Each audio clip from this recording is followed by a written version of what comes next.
नमस्कार, this is Ravinath, lecturer electrical from GPC Sirohi. आज हम नया टॉपिक शुरू करेंगे, switch gear and protection. Switch gear and protection में सबसे पहले हम देखेंगे कि स्विच गियर क्या होता है।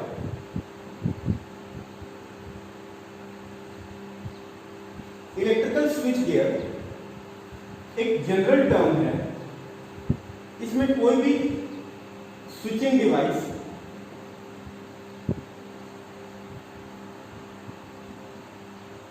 रेगुलेटिंग डिवाइस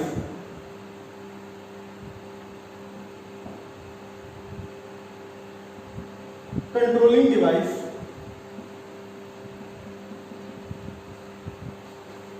या इंटरप्टिंग डिवाइस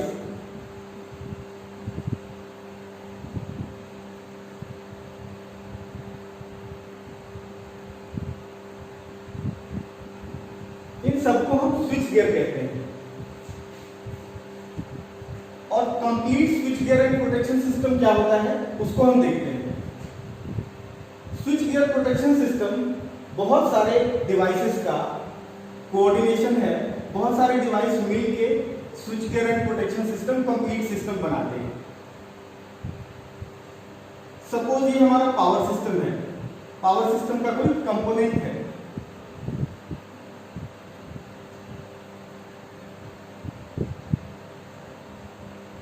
जिसको हमें प्रोटेक्ट करना है। यह है इंस्ट्रूमेंट ट्रांसफार्मर। इंस्ट्रूमेंट ट्रांसफार्मर के बारे में हमने पढ़ रखा है।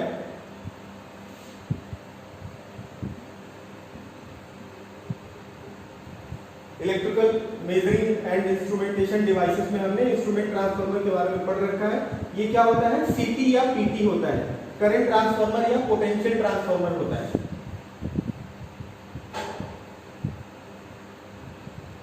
ये है रिले और ये है सर्किट ब्रेकर।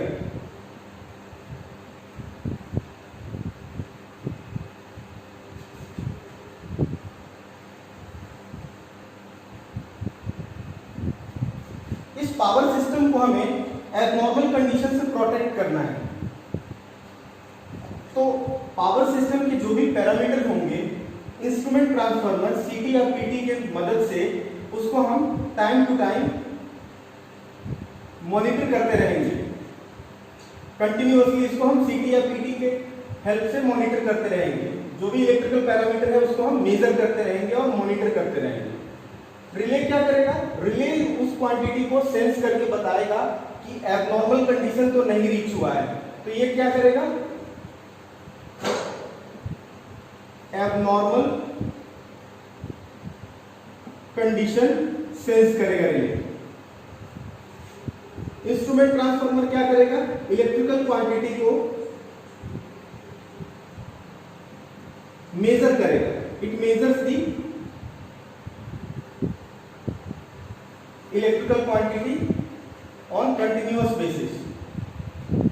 रिले ने जब एबनॉर्मल कंडीशन डिटेक्ट कर लिया तो ये सिग्नल देगा सर्किट ब्रेकर को और सर्किट ब्रेकर ट्रिप हो जाएगा।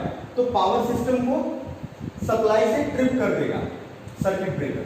तो ये सिस्टम है स्विच गियर एंड प्रोटेक्शन का कंप्लीट सिस्टम में, जो जनरली इंस्ट्रूमेंट ट्रांसफार्मर होगा, रिले होगा और सर्किट ब्रेकर होगा। रिले का क्या काम है, एबनॉर्मल कंडीशन को डिटेक्ट करना। इंस्ट्रूमेंट ट्रांसफार्मर का क्या काम है, इलेक्ट्रिकल क्वांटिटी को कंटिन्यूअस टाइम बेसिस पे मेजर करना। और सर्किट ब्रेकर का क्या काम है, पावर सिस्टम को इंटरप्ट करना। तो इस तरह से हमारा switch gear and protection system as a system में इतने कंपोनेंट होंगे और इसको हम एक एक करके पढ़ेंगे। अब बात आती है कि जो एबनॉर्मल कंडीशन है उसको हम इलेक्ट्रिकल लैंग्वेज में फॉल्ट बोलते हैं। इलेक्ट्रिकल फॉल्ट बोलते हैं।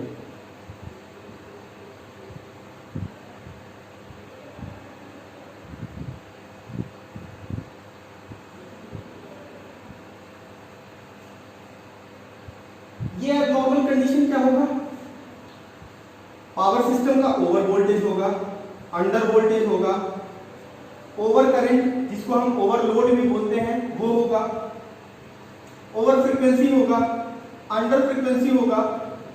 पावर सिस्टम का कंपोनेंट कोई मशीन है तो ओवर स्पीडिंग होगा, अंडर स्पीडिंग होगा, ये सब चीजें एबनॉर्मल कंडीशन होगा। तो एबनॉर्मल कंडीशन को आइडेंटिफाई करने के लिए हमारे पास रिले है, डिटेक्ट करने के लिए। इस एबनॉर्मल कंडीशन को हम इलेक्ट्रिकल फॉल्ट भी बोलते हैं।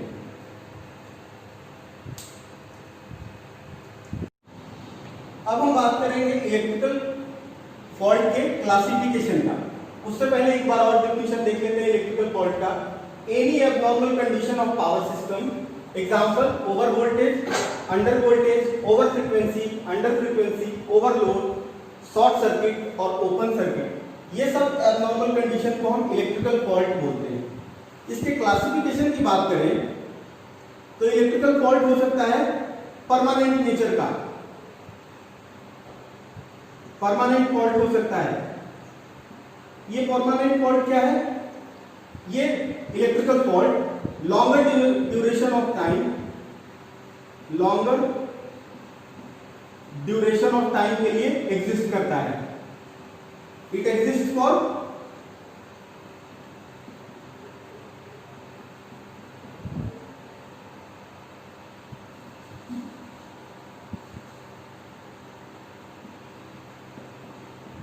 longer duration of time। हम बात करें टेम्पोररी फॉल्ट की,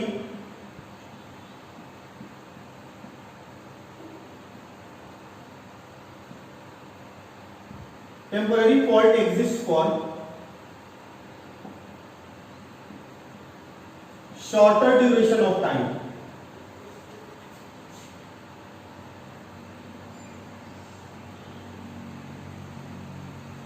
एग्जाम्पल की बात करें तो गेल या स्टॉर्म, आंधी या अंधड़ के चलते कोई एबनॉर्मल कंडीशन होता है, कोई फॉल्ट होता है जो टाइम के साथ ऑटोमेटिकली फॉल्ट खत्म हो जाता है, उस फॉल्ट को हम बोलते हैं टेम्पोररी फॉल्ट। परमानेंट फॉल्ट बोलते हैं जो लॉन्गर ड्यूरेशन ऑफ टाइम के लिए, कोई शॉर्ट सर्किट, कोई over voltage longer duration of time के लिए एग्जिस्ट करता है, उसको हम परमानेंट फॉल्ट बोलेंगे। अब हम आगे बात कर लेते हैं काम की, जो एग्जाम में जनरली पूछा जाता है। ये वाला जो क्लासिफिकेशन है फॉल्ट का, this is important. Symmetrical fault and asymmetrical fault.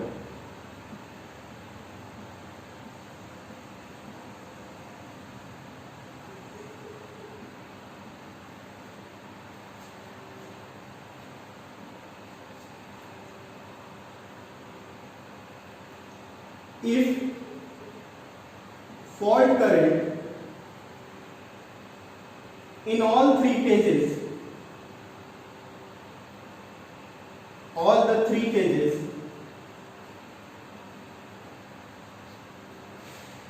are same, then the fault will be symmetrical fault. And if the fault current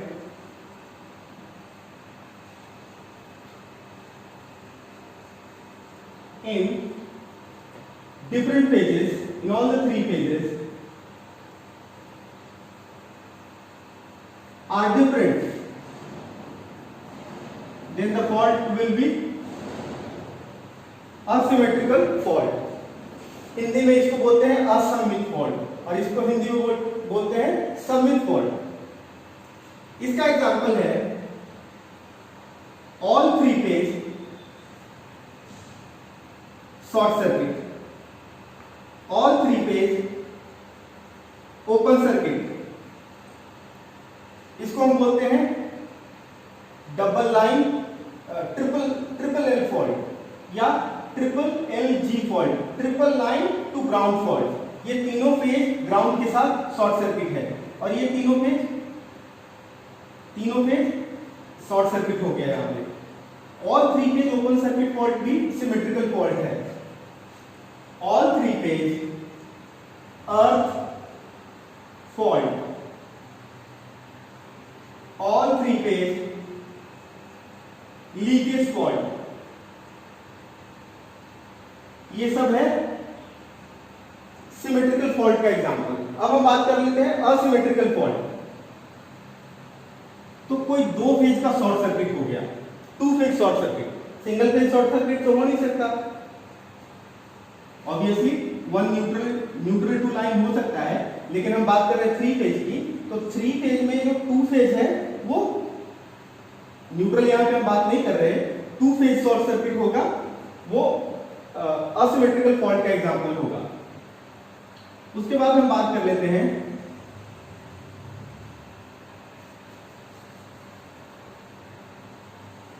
LG fault, double L fault, line to line fault, line to ground fault, double line to ground fault, ये सब किसका example है? Asymmetrical fault का example है। Single phase और two phase open circuit, ये भी example है असिमेट्रिकल फॉल्ट का। उसके बाद हम बात कर लेते हैं सिंगल फेज और टू फेज अर्थ फॉल्ट या लीकेज फॉल्ट।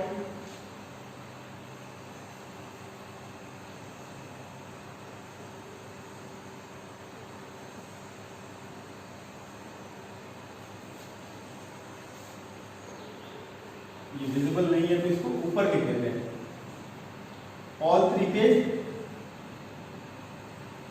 Leakage fault. तो सिमेट्रिकल और असिमेट्रिकल फॉल्ट हमें पता हो गया। अब हम बात करेंगे calculation of short circuit fault current and short circuit KVA. जो टाइप ऑफ फॉल्ट के बाद फॉल्ट का रीजन क्या होता है, इसका चर्चा हम बाद में करेंगे। अभी हम बात कर लेते हैं calculation of short circuit fault current की। तो सबसे पहले हम पावर सिस्टम का सबसे सिंपल सर्किट ड्रॉ करेंगे। ये पावर सिस्टम का जनरेटर है और ये पावर सिस्टम का सेंडिंग एंड है, जिसका वोल्टेज है Vs, जहां से हम पावर को सेंड करते हैं। ये है हमारा ट्रांसमिशन लाइन। ट्रांसमिशन लाइन का इक्विवेलेंट रिएक्टेंस X है। रिएक्टेंस हम जानते हैं क्या होता है। और ये पावर सिस्टम का रिसीविंग एंड है। रिसीविंग एंड पे लोड कनेक्टेड है, इलेक्ट्रिकल लोड कनेक्टेड है। और ये हमारा सबसे सिंपल व्यू है पावर सिस्टम का। यदि हम बात करें इस पे करंट की, पावर सिस्टम के एक फेज का मॉडल है ये, सबसे सिंपल मॉडल। इसमें करंट आई की बात करें जो रिसीविंग एंड पे प्राप्त होगा, या हम आईआर की बात करें तो आईआर कितना होगा, जो सेंडिंग एंड वोल्टेज है minus receiving end voltage upon x. ये सब फेजर क्वांटिटी है। तो इतना हमें करंट आने जा रहा है। लेकिन हम तो बात कर रहे हैं शॉर्ट सर्किट फॉल्ट करंट की। तो suppose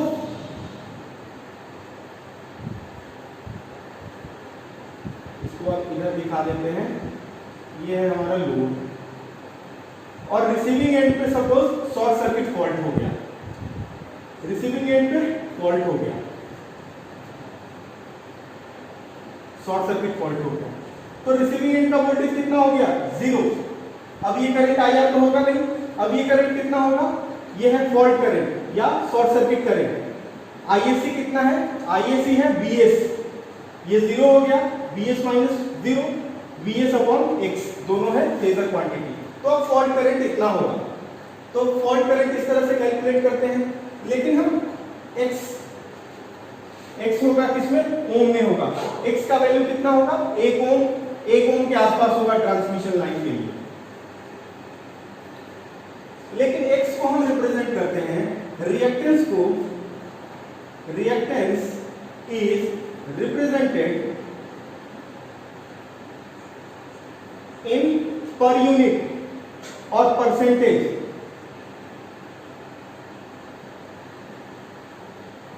in transmission line, in fault calculation.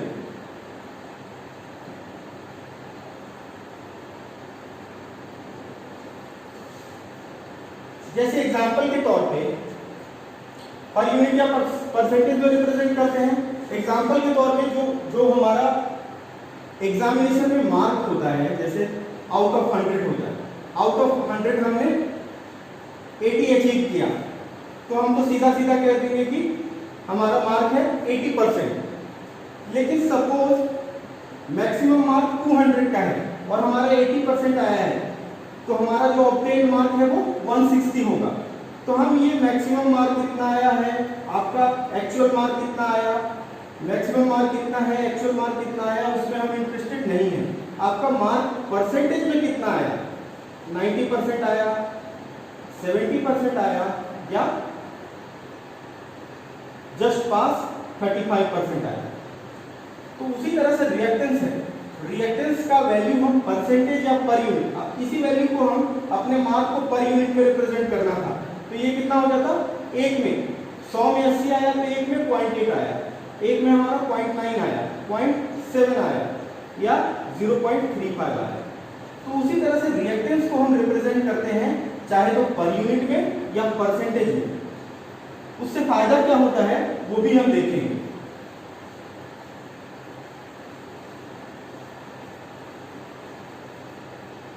तो हम बात करते हैं पर यूनिट रिएक्टेंस की। पर यूनिट रिएक्टेंस क्या होता है, जो एक्चुअल रिएक्टेंस है अपॉन एक्स बेस। मार्क का हम बात कर रहे थे, तो आपने जो मार्क ऑब्टेन किया अपॉन मैक्सिमम मार्क, ये था परसेंटेज या पर यूनिट। किसी को हम परसेंटेज में रिप्रेजेंट करें तो परसेंटेज एक्स कितना हो जाएगा, actual x upon x base into 100। Per unit में 100 से मल्टीप्लाई कर दिया तो हमें परसेंटेज एक्स निकल के आ गया। लेकिन हम बात करते हैं, अब हम रिएक्टेंस को लिखना चाहें पर यूनिट के टर्म्स में, तो रिएक्टेंस इज इक्वल टू क्या हो जाएगा, x P U into x base. या फिर हम परसेंटेज के टर्म में लिखें तो परसेंटेज रिएक्टेंस इंटू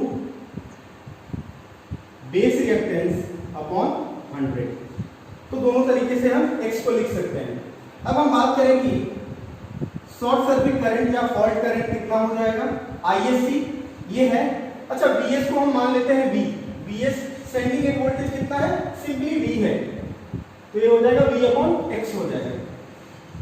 तो V अपॉन x, अब x का वैल्यू कितना है, पर यूनिट के टर्म में लिखें तो V upon X P U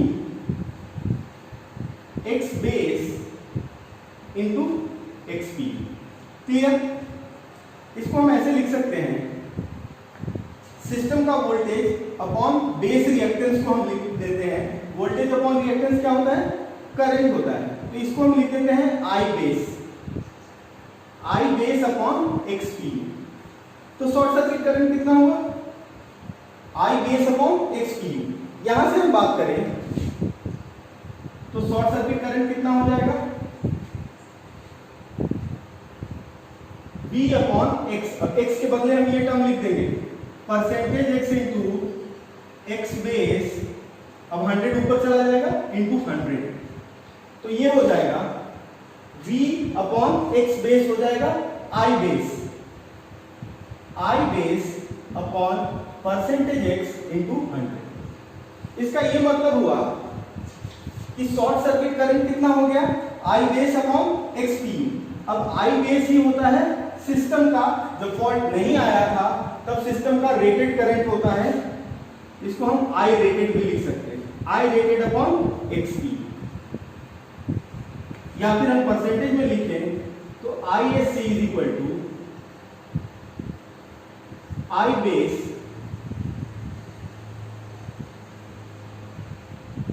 percentage X into 100 या I rated into 100 upon percentage X. तो इस तरह से हमें इससे पता क्या चला, यहां देख लेते हैं। शॉर्ट सर्किट करंट होता है रेटेड करंट अपॉन एक्सपी। तो इससे हमें पता क्या चलता है कि जब सिस्टम में शॉर्ट सर्किट होगा तो जो नॉर्मल करंट है, नॉर्मल करंट आई रेटेड है, उससे कितना गुना फॉल्ट करंट हो जाएगा, I S C upon I rated कितना होगा, 1 अपॉन एक्स होगा। तो तो इसका मतलब कि सिस्टम का प्रतिघात, सिस्टम में जो प्रतिघात है, सिस्टम में जो रिएक्टेंस है, वो सिस्टम का रिएक्टेंस लिमिट करेगा आईएससी को। यदि सिस्टम का शॉर्ट सर्किट करंट हमें बहुत कम रखना है या ज्यादा रखना है तो हम उसको लिमिट कर सकते हैं x के वैल्यू पे। यहां पे है ये x pu पर यूनिट है। तो रिएक्टेंस का वैल्यू सिस्टम में फॉल्ट करंट को कितना गुना फॉल्ट करंट बढ़ जाएगा नॉर्मल करंट से, वो सिस्टम का प्रतिघात डिसाइड करेगा। तो हम प्रतिघात के भी बारे में पढ़ेंगे, उससे पहले इस पे कुछ हम न्यूमेरिकल करेंगे। तो न्यूमेरिकल करने से पहले एक बार हम देख लेते हैं रिजल्ट क्या है। ये फॉल्ट करंट या शॉर्ट सर्किट करंट है, इसको हम पर यूनिट या परसेंटेज के टर्म में लिखेंगे। कितना होगा ये? बेस वैल्यू ऑफ करंट या rated value of current upon X P. Percentage में लिखें तो यही रिजल्ट आ जाएगा, short circuit current I base upon percentage x into 100। अब हम बात करें कि सिस्टम का फॉल्ट के समय में केवीए बढ़ जाएगा, वो शॉर्ट सर्किट केवीए कितना होगा? सिस्टम का केवीए शॉर्ट सर्किट के दरमियान कितना होगा वो हम देखेंगे। वो सिंपली इससे निकाल सकते हैं या पहले वाले पूरा सर्किट ड्रॉ करके भी निकाल सकते हैं, लेकिन इसको हम सिंपली लिख देंगे करंट से, करंट के एनालॉजी से लिख देंगे। तो ये हो जाएगा केवीए रेटेड या बेस केवीए अपॉन एक्सपी, या फिर